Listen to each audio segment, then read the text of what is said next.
Once upon a time, in a faraway kingdom, there lived a kind-hearted girl named Cinderella. She was beautiful, with golden hair that shone like the morning sun and eyes as blue as the sky. But despite her grace and beauty, Cinderella lived a life of hardship.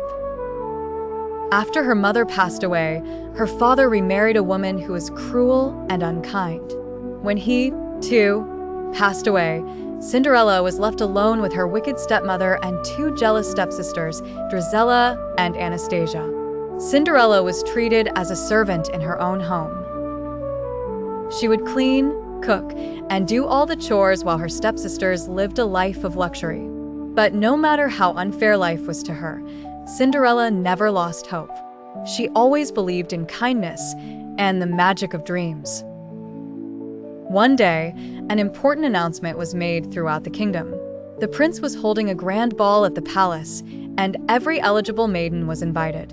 The excitement spread like wildfire, and Cinderella's stepsisters were no exception. They eagerly prepared for the ball, trying on extravagant gowns and sparkling jewelry. Cinderella, too, longed to go.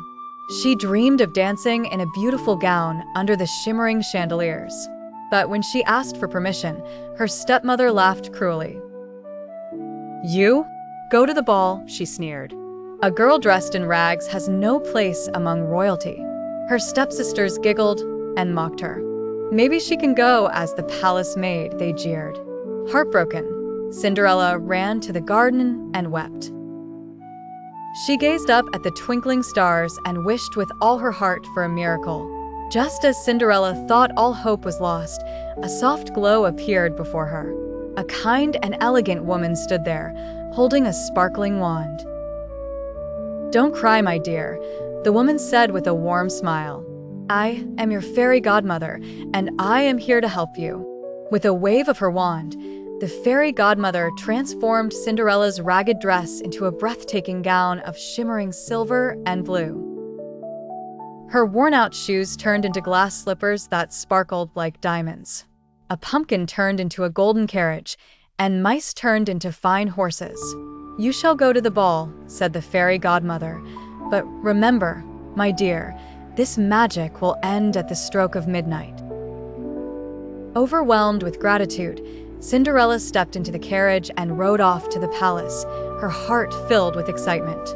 When Cinderella arrived at the palace, all eyes turned toward her. She was breathtakingly beautiful.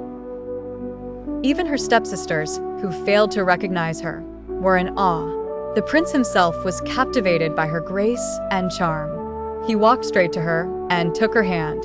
"May I have this dance?" he asked with a warm smile. As they danced across the ballroom, Cinderella felt like she was in a dream. The music, the lights, the laughter, it was all more magical than she had ever imagined. She and the prince talked, laughed, and danced as if they had known each other forever. But just as the night seemed perfect, the clock began to chime. Dong! Dong! Midnight! Remembering the fairy godmother's warning, Cinderella gasped. She pulled away from the prince and ran as fast as she could. As she fled, one of her glass slippers slipped off her foot, but she dared not stop.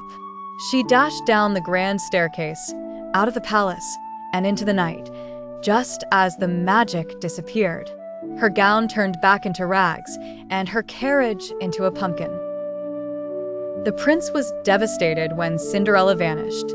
He had never met anyone like her, and he knew he had to find her. Spotting the glass slipper on the staircase, he picked it up and made a vow.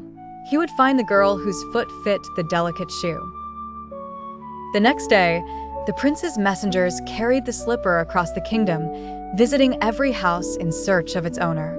When they arrived at Cinderella's home, her stepmother locked her away in the attic, determined to keep her from being found.